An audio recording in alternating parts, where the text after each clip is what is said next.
This is Journey with Care, the official podcast of Care Impact.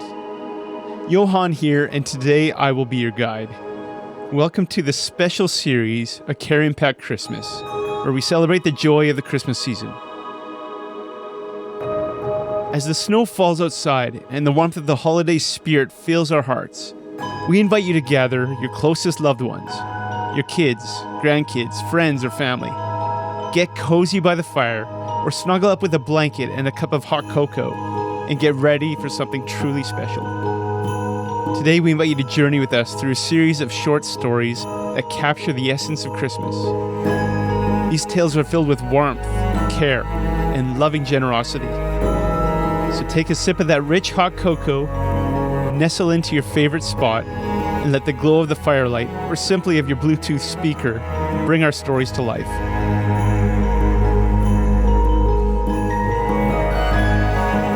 Welcome back to 6 Tales of Christmas. Pucker up, because today we're going to get up close and personal with a mistletoe. This isn't just any ordinary sappy mistletoe you'd find in a Hallmark Christmas special, the kind that makes people blush or lean in for romance. Oh no, this mistletoe has a different calling. It loves to hang out above people and places that are experiencing poverty. It's the story of the poor mistletoe, a scrappy little sprig that made people squirm but ultimately helps community kiss poverty goodbye. So hang up your stockings, grab some cocoa, and let's dive into this unexpected Christmas tale.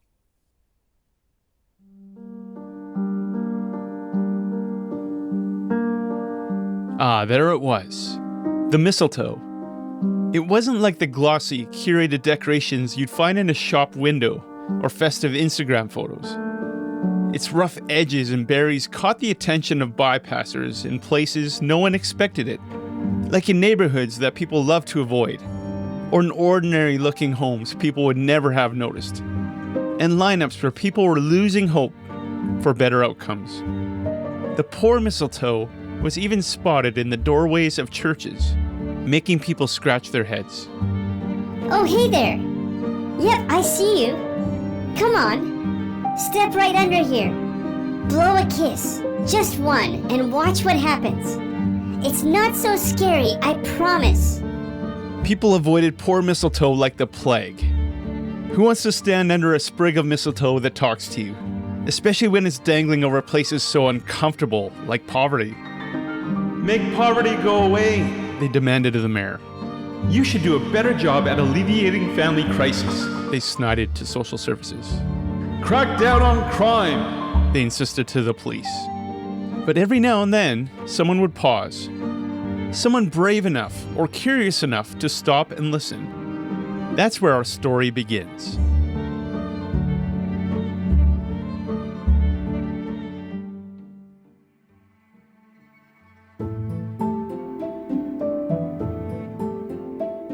The mistletoe wasn't one for prime locations. No cozy fireplaces, no grand entryways, no idyllic scenes fit for a Christmas card.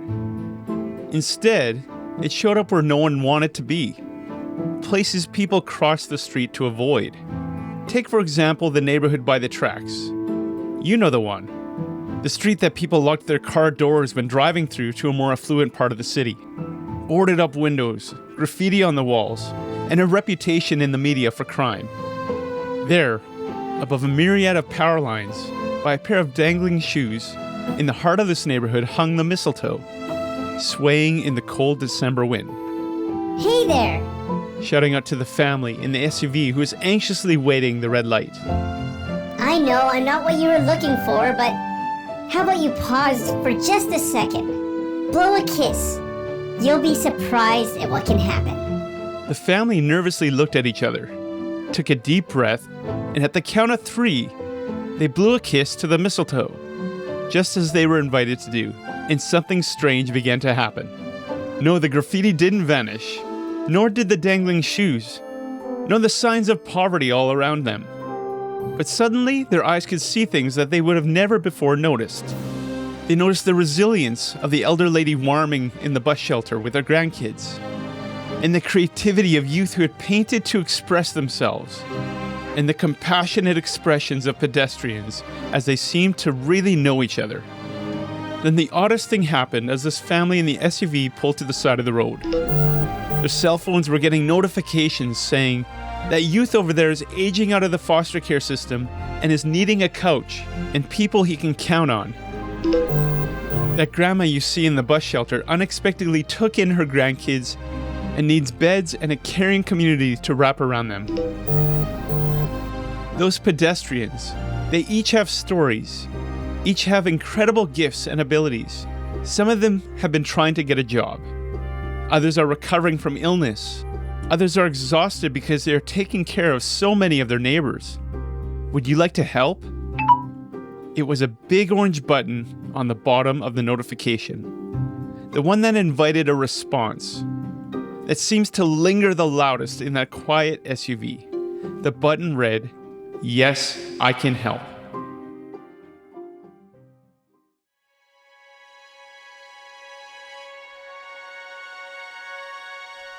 How had they not noticed these opportunities to care for people in their own city? These requests for compassion each seemed very unique as the people they saw around them, like they came from the individuals themselves. What was happening? The dangling mistletoe gave a little twinkle as the family dashed off to the mall to respond to some of the requests. "We'll be back," they waved, but this time they'd come back as good neighbors.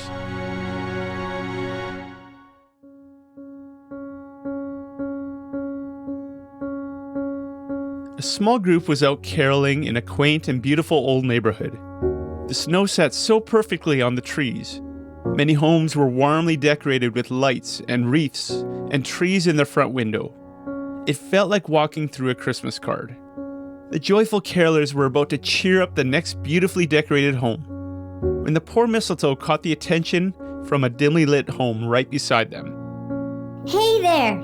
Shouting out to the carolers. Yoo-hoo! Over here! Jostling its little leaves and berries. The jovial singer squinted through the darkness, took a few steps closer, and were shocked to see the mistletoe was talking to them. I know, I'm not hanging out where you expect to see Christmas cheer. But how about you come closer? Blow a kiss. You'll be surprised at what can happen. To be honest, they hadn't even noticed the plain house that they were just passing. They weren't trying to ignore it, but it was just one of those homes that was, well, ignorable. They glanced at each other nervously, blew a kiss at the mistletoe, and something strange began to happen. No, the house didn't suddenly sparkle with twinkling lights or decorations, but suddenly their eyes could see things they would have never noticed before.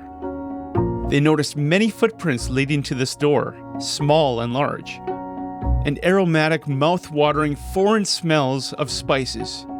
They can hear laughter and weeping, conversations in a language the carolers could not decipher. Then the oddest thing happened as these carolers came closer. Their cell phones were getting notifications saying, "This family has come through war and famine and is starting life again in your neighborhood.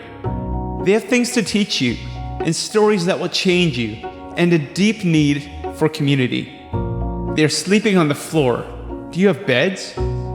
The kids are struggling to keep up with school. Will you tutor them? Dad unexpectedly was laid off and has no means to pay for a bus pass to find another job. Will you support his efforts?" It was the big orange button on the bottom of their notifications, the one that invited a response. It seems to linger the loudest in a hushed group of carolers. The button read, "Yes, I can help." How had they not noticed this home before? These requests for compassion each seemed very unique as the people who were in the home. What was happening? The dangling mistletoe gave a little twinkle as the carolers excitedly chose which request they were meant to respond to. "We'll be back," they waved, but this time they'd come back as good neighbors.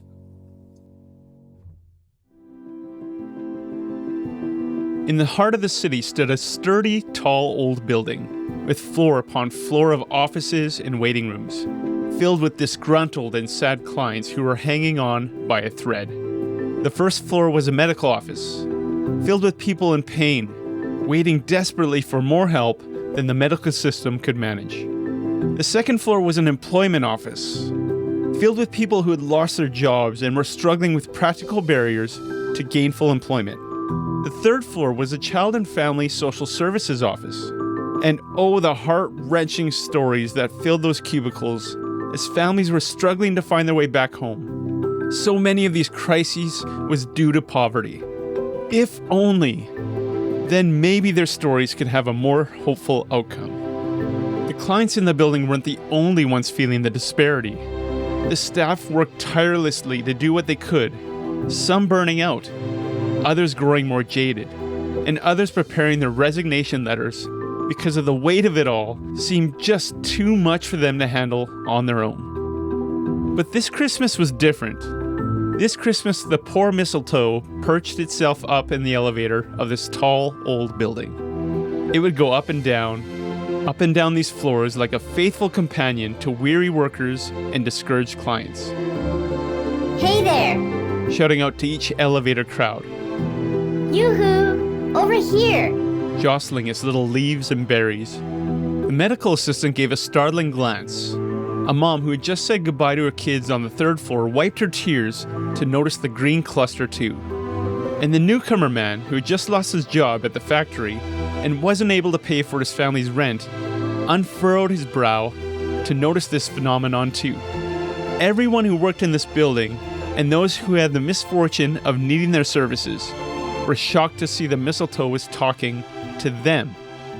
I know I'm not hanging out where you'd expect all the Christmas cheer, and this is hardly a place to feel festive, but blow a kiss in my direction and give me a chance. You'll be surprised at what can happen.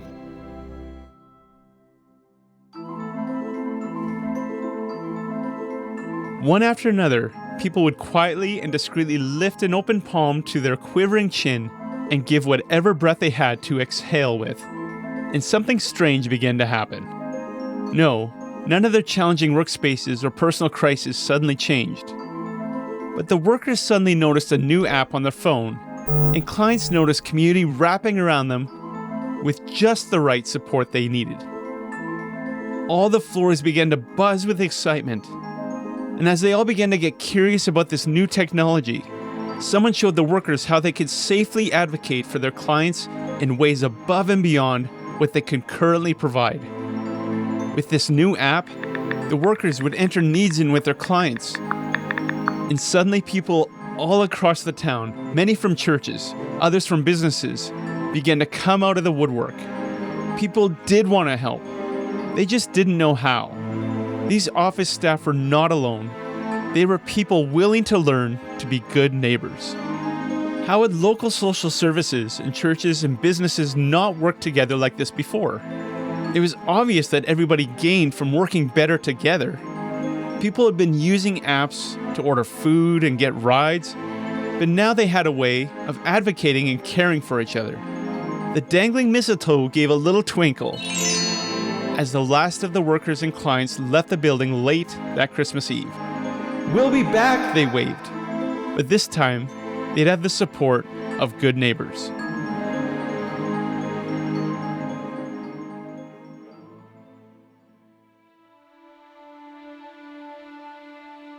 And finally, the mistletoe found himself in many churches, not above the altar or the nativity scene, but over the doorways and sanctuaries and coffee bars and, well, pretty much everywhere where people found themselves hidden in plain sight to each other.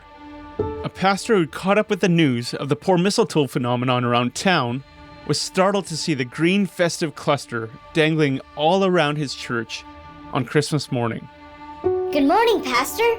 Welcomed the mistletoe, relaxing its little leaves and berries, trying to adjust his expression to mirror the sobering look on the man's face. You look saddened, but not that surprised to see me. The foyer was crowded with people dressed in their holiday best. There were treats for the children, and the coffee bar was buzzing with friendly chatter.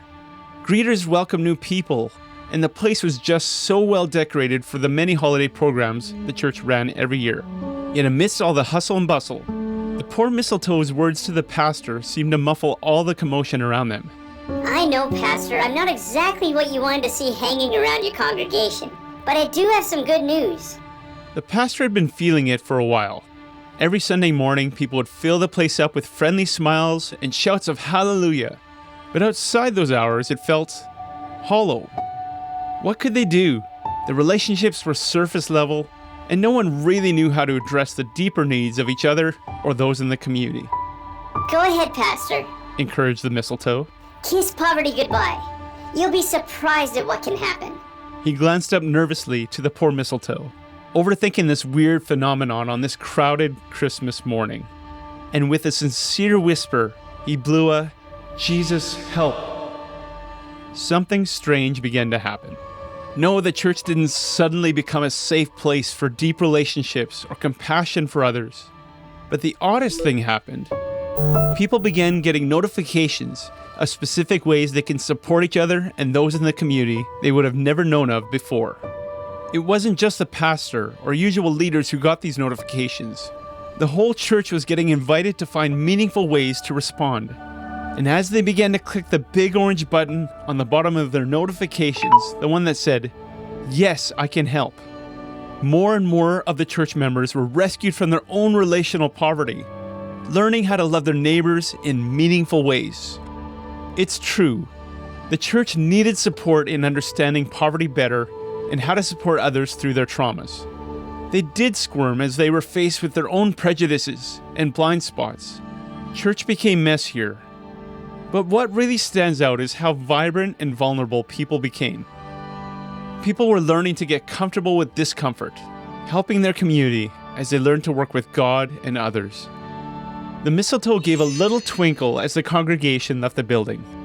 "We'll be back," they waved.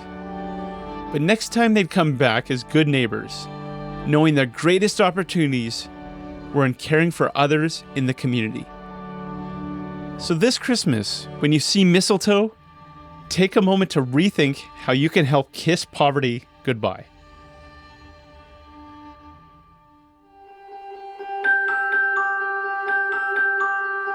This Christmas, you can help kiss poverty goodbye with the gift of mistletoe. Check out our fun gift-giving catalog at careimpactchristmas.com to help more communities care better together through our Care Portal care-sharing technology. The Care Portal is already connecting churches, agencies, nonprofits, and businesses to coordinate meaningful wraparound care for those who need it most. Imagine more people getting notifications of opportunities right in their neighborhoods to support those who otherwise would go unnoticed. People want to care and people are craving for community.